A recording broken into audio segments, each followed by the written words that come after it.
Welcome to a new Team CGC 9.8 video. So today's video, I kind of wanted to challenge myself to come up with a good undervalued list of CGC 9.8 comic books.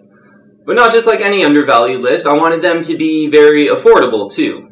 So, that's kind of tough to do, sort of, to have, some really cool CGC 9.8 comic books that are still affordable and still have some sort of investment potential, I guess you could say. So for this list, we'll stick to our sort of 80s and 90s CGC 9.8 comics. And really quickly before that, I invite everyone out there, if you haven't already, to join the team and subscribe to Team CGC 9.8. Yeah, we'd love to have you on our comic book collecting and comic book investing team. And hit the bell to get all the latest notifications for videos. And add me on Instagram and Twitter too. Yeah, I'll have all the links in the description below for that. But I have a full list here of 7 sort of affordable, undervalued CGC 9.8 comic books. I think you'll get some good ideas. Again, kind of tough to come up with a cool list that because most cool books are like, they're already $250, $300, $350 in the CGC 9.8, most of the really cool ones. So, yeah, a really good list to get through here. And the first book is one I do not have. So it's an Amazing Spider-Man 365. So this is the first appearance of Spider-Man 2099. This is a really great book that has definitely gained in popularity and I think is a legit key issue now, certainly, with Spider-Man 2099 being a more prominent character all the time in sort of the Spider-Verse story arc, I guess. So with this book here, there's 685 CGC 9.8s out there in the blue label. And, for an Amazing Spider-Man book, that's a lot, but it's not like a crazy amount. Not too many out there for an Amazing Spider-Man key issue.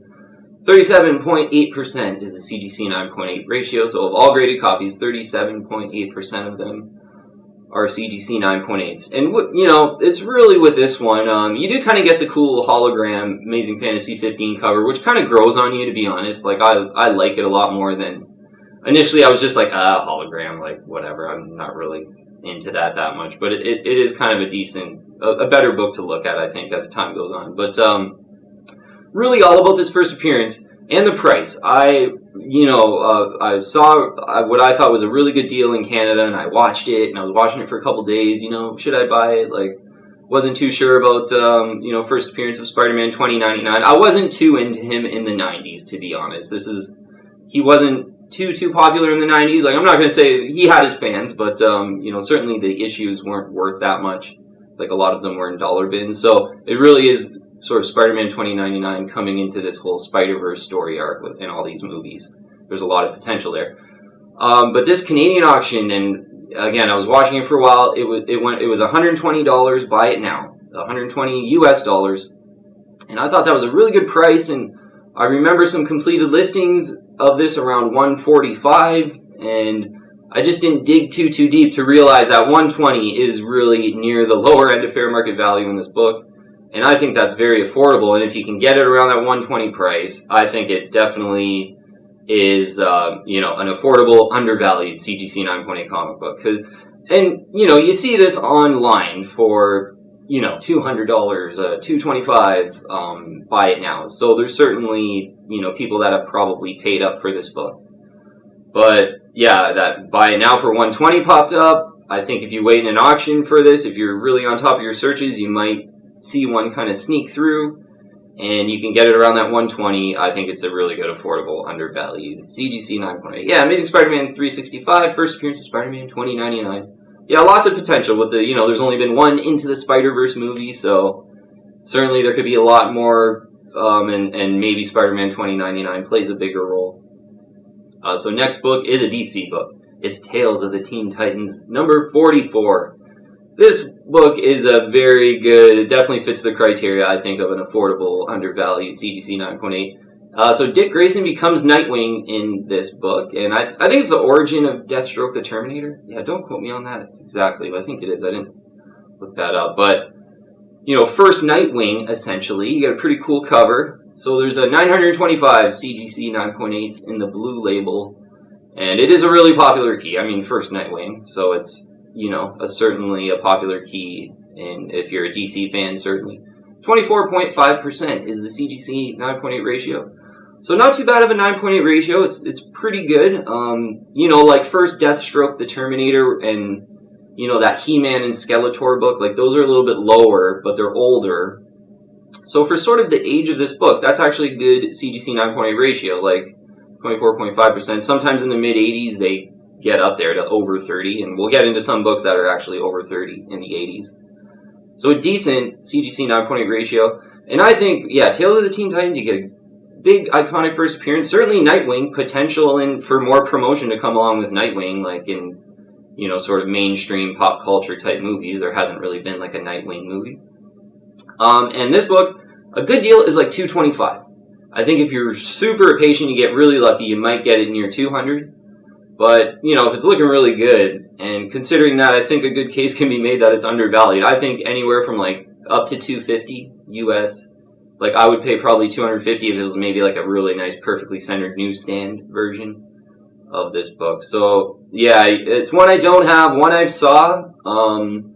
I can't say, like, maybe the cover's not the best. I don't know if I've been super attracted to it. Otherwise, I probably would have bought it, to be honest, because it's kind of got everything, you know, about it going forward. A great first appearance, and it's not that much money. So, you know, certainly one, if it catches your eye, I think it's one to, like, insta-buy. And if you're a big DC fan, one to insta-buy, too. I stick to like Batman with. I mean, this is really a Batman related to being Nightwing, so you know I should really look at grabbing one of these. The Tales of the Teen Titans number 44. Yeah, Dick Grayson becomes Nightwing. A really cool, affordable, undervalued one.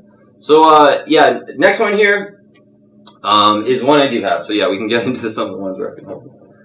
All right.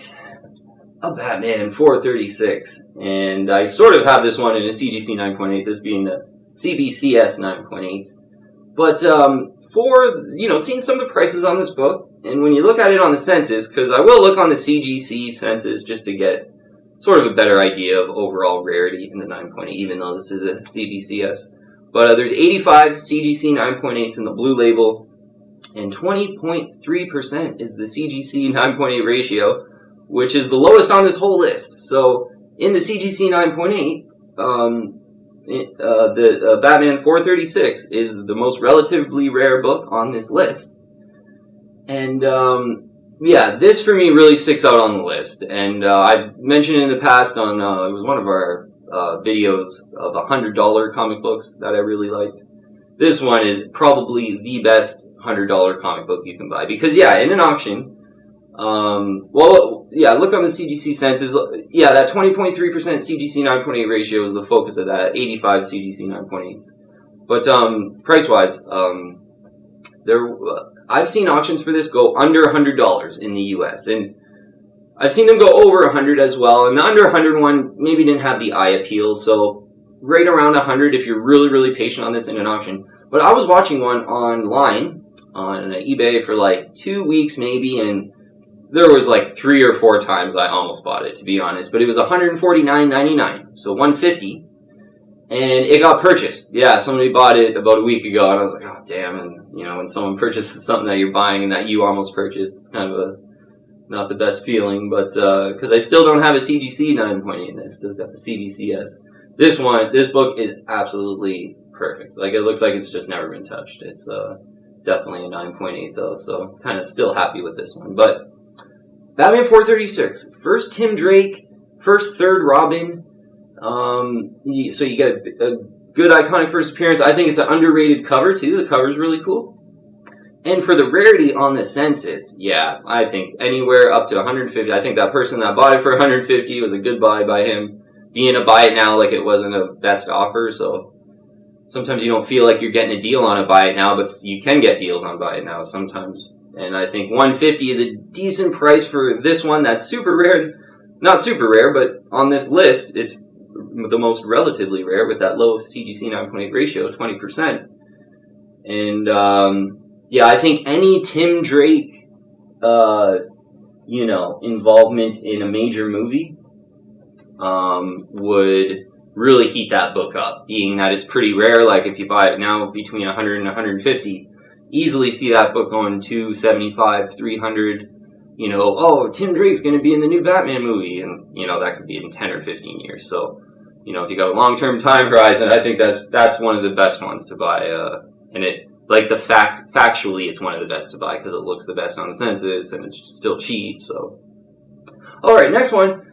I do want to get into Wolverine number 88 really quick, though. I brought out my Wolverine number 8 too because these go kind of hand in hand as great books that, you know, for this book, it's like, you know, 130, I would say, would be a good deal in an auction. People pay up to like 200 for this one, but in an auction, seen them go for like 120, 130.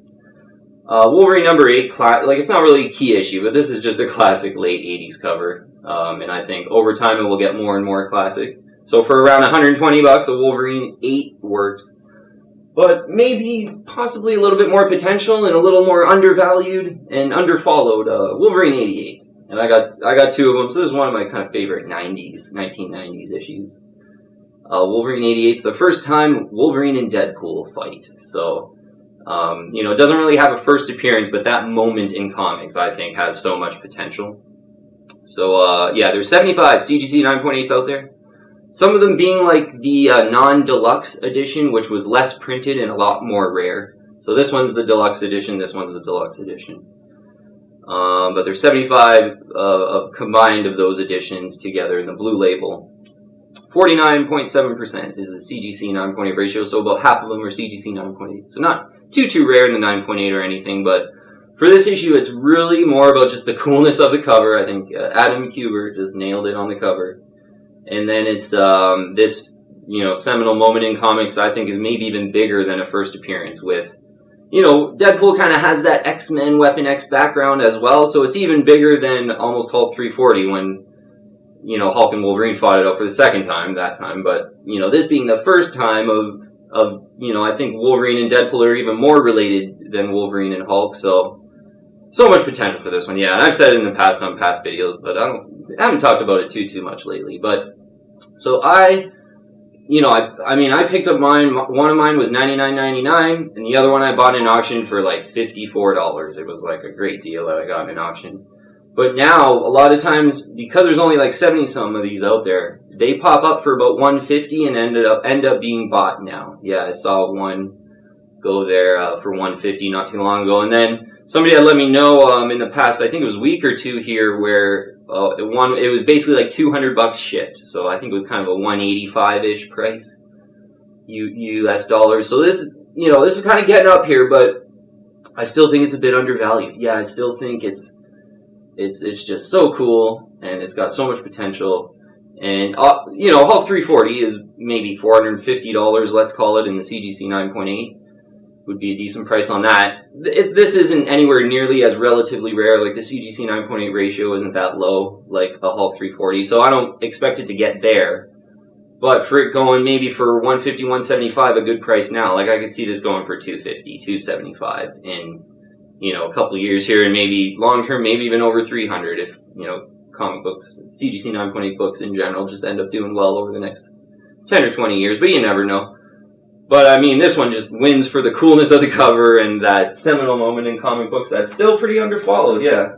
And I think, yeah, given that Deadpool has that X-Men Weapon X background, so does Wolverine, obviously Weapon X, and they've both been kind of experimented on and stuff like that. Like, yeah, just the first time they fight, I think, is going to be a really high potential book, I guess. Next one I got, Teenage Mutant Ninja Turtles Adventures #1. And so obviously, the one I got here, I kind of made an unbox video not too long ago about it, and this is the Canadian price variant, and it's signed by Kevin Eastman right here, and sketched. So this is like a 1 of 2. But right now, we'll talk about the blue label one, because I just think it's a great book. There's 120 CGC 9.8s in the blue label, and 45.8% is the CGC 9.8 ratio. So it's not too very rare in the 9.8. But with this book, you get first appearance of Bebop, Rocksteady, and Krang, which is, you know, I mean, I remember those villains because pretty much I remember Teenage Mutant Ninja Turtles from watching the cartoons and playing with the toys, not reading the comic books. So, yeah, Bebop and Rocksteady and Krang were a lot of times the villains in the cartoon in the late 80s there. So you get that first appearance just in the blue label, and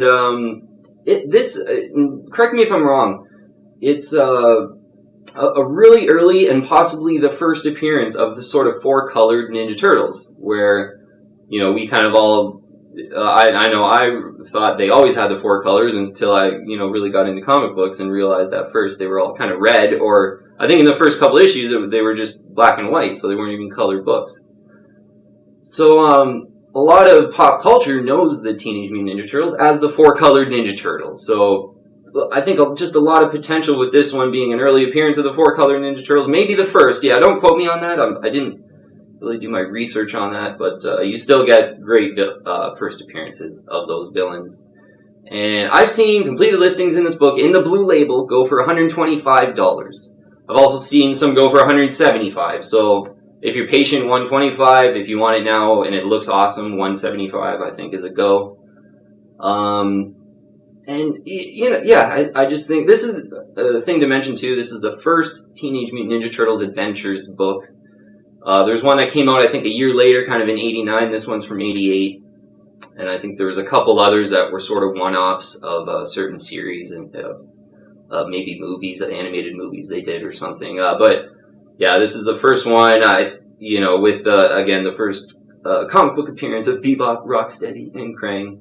And a great kind of vintage classic Ninja Turtles with their colors. Cover by Kevin Eastman and Peter Laird, too. So you get the kind of creators doing the cover. So given, you know, Teenage Mutant Ninja Turtles 1 in the first print and even the third print, the CGC 9.8s, are so expensive. So I think, you know, for $125 in the blue label and maybe for a really nice one, $175, I think that's a great buy. A great collector item to have that more people that get into Ninja Turtles over time and realize, like, wow, there's no way I'm buying a first print, pretty much. You know, this book comes up as a very awesome option, I think. And it being only $120, I could see that being over $200. Yeah, easily, just based on, not really based on rarity or anything, just based on coolness of the first appearances and that lust for, like, some key issues of Teenage Mutant Ninja Turtles in the 80s that aren't super rare, and, like, you know, because, you know, I like a super rare book, but if it's super expensive, you really gotta like the characters and stuff, so yeah, Teenage Mutant Ninja Turtles Adventures, I think, kind of fills that niche, and for that $125 to $175 price range, I think in the next 10-20 years, yeah, over around $250, I think is a reasonable price target to think about with this book. Easy, yeah, and then maybe even more potential there. Next one we kind of touched on a couple videos ago, Batman 567, and I think this book, yeah, really has lulled down in popularity, and certainly in price, I'm noticing too. It's the first new Batgirl, Cassandra Cain character. First new Batgirl, a really cool cover. I really like the cover, actually. I really like it the more I have this book. 169 CGC 9.8s out there, so 169 for, like, a big first appearance. That's good. Like, that's, there's not too many for sure. And yeah, you see that with the 31.8% CGC 9.8 ratio. That's pretty low for, like, a modern book. I mean, most modern books are looking, you know, like 50% CGC, 45, like a lot of times in the 40s at least. So lower the better with these CGC 9.8 ratios. 31.8% of all graded copies are CGC 9.8, so the lower the better.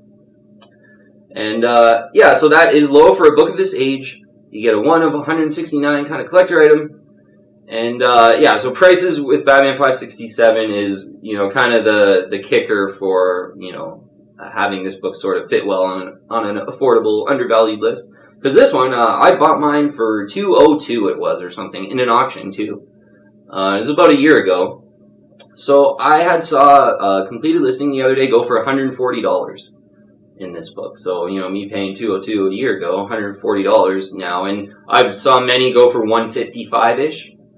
So that is sort of, you know, where if you're patient, you can get it for that price.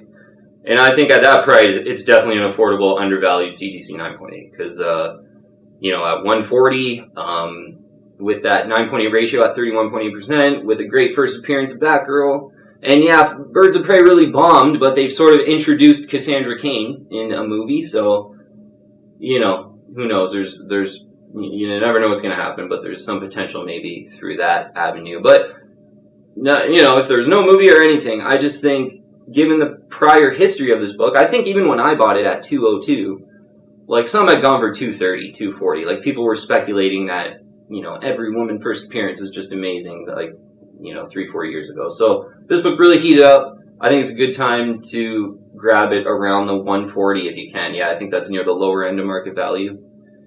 And yeah, with that pretty low CGC 9.8 ratio for the age of a book it is, and a great first appearance, if you like Batman, I think that's one to definitely look after. Yeah, Batman 567. And last book on the list here is an Uncanny X-Men 221. And yeah, you're seeing a lot of, modern villains, I think, heat up here. Certainly that first appearance of Null is very popular, and the Batman Who Laughs is extremely popular too. So those are two kind of first appearances where in the CGC 9.8, certainly that Null third print book is going for over 300. And Teen Titans 12 is about 300 too. Yeah, I would say 300 to 325 is a good deal on that in the CGC 9.8. But then, you got a classic villain here. Yeah, first appearance of Mr. Sinister, Uncanny X-Men 221. This is a book, I purchased it about 4 months ago maybe, and I'd mentioned in that, this was one that I've had many times to try to have the chance to purchase it, but I just laid off of it because I wasn't too, thrilled with the cover. I just really wish this had a classic Mr. Sinister cover.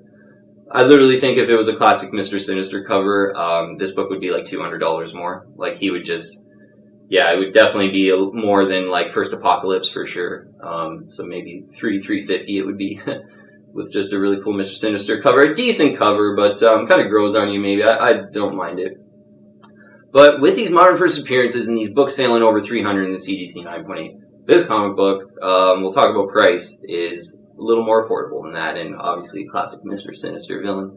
1008 CGC 9.8 in the blue label, and 36.9% is the CGC 9.8 ratio. So this is a 1987 book. Yeah, that's nothing to write home about, like 36.9%. Whereas a similar age book was at Tales of the Teen Titans, the first Nightwing, that's 24.5. So lower the better. So that first Nightwing book is, pretty decent for its age, for the sort of mid to late 80s. I've mentioned on past videos in the past that this book isn't too rare in the CGC 9.8. You're more just buying it for the coolness of Mr. Sinister and some of maybe the possibilities he has in the MCU. But I mentioned in the past for price, we'll talk about, because I mentioned in the past I wanted to buy, I had the opportunity to kind of buy this book quite a bit on auctions. And, and I'm talking like a year or two ago, they were all going for like $225, $220, $215, $245 maybe, like in auctions too. So I was really used to that being the price for this book. And then, all of a sudden, maybe it was a little bit before Christmas last year, this book really took a dive, and you started seeing some completed listings for like $155, $160. And I did put on a couple of videos that it was a good buy back then, actually. And I think, right around that, I'm seeing some of these go for $200, actually. This is the newsstand version, too, which is, a little more rare and probably, maybe 10 or 20% more than the direct you could expect to pay for the newsstand. But I think anywhere, 175, let's call it, 200 probably be near the top of my range at this point in time for this book. I think that's a really good buy if you're really into villains and seeing all these villains, some of these modern villains that are just going for really expensive.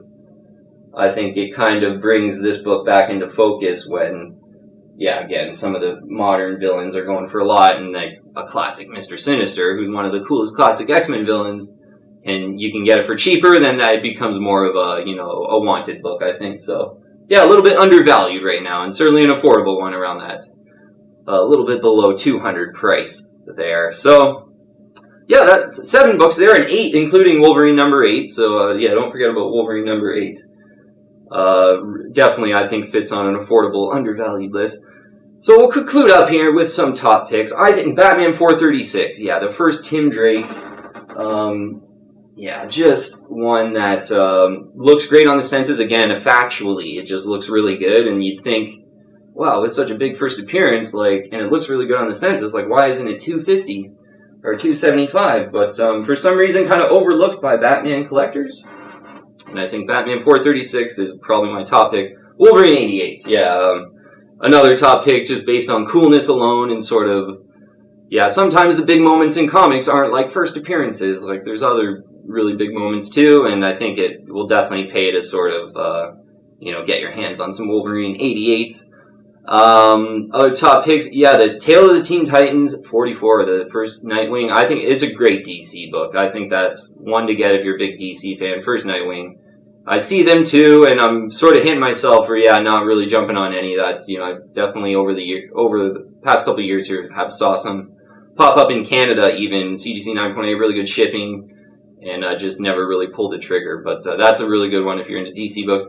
Teenage Mutant Ninja Turtles Adventures #1. Yeah, I think it's got a lot of potential. I think because there's not a lot of early Ninja Turtle key issues that really come to mind, except Teenage Mutant Ninja Turtles 1, which is so expensive.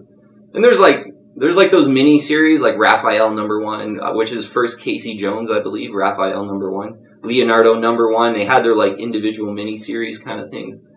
Those are cool too.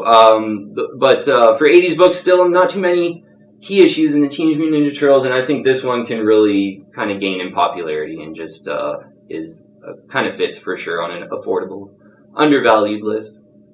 All right, I think that'll be it for the list here. Yeah, I think in CGC 9.8 books, like I said, it's kind of hard to find something really cool and kind of investment worthy that's under $200. Like most of the cool books are like $300, $350, $400 and over. So I think it's just a good list to think about because for sure, in my collecting in the past 3 years, there's been some CGC 9.8 books that have went from like 100 to 300. So, you still do want to kind of think of some lower priced books and definitely don't even think about price wholly. Like, although these books are maybe undervalued, like you still want to really love having them. So, if you're not a Batman fan, don't go out buying Batgirl just because it's like a first appearance Batgirl. Like, if you don't like it, if you're not attracted to the books, don't buy them. You always want to stick to that original rule of buying what you love. But if you can get something cool that's around, $150 or around that price range, I think, in the CGC 9.8, like a perfect comic book, I think that's a pretty good proposition. So, yeah, good list to get through. Hopefully you got some ideas.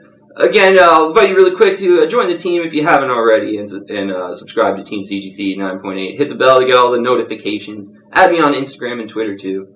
I'll have all the links in the description below for that. Yeah, good list to get through here. And Wolverine 88, I always do talk about it, but I think it's been a while since I haven't, so I wanted to kind of include it as well. Thanks so much for watching. Message me on Instagram if you do have any questions about comic books or whatever it might be. But thank you again, and I'll see you on the next video.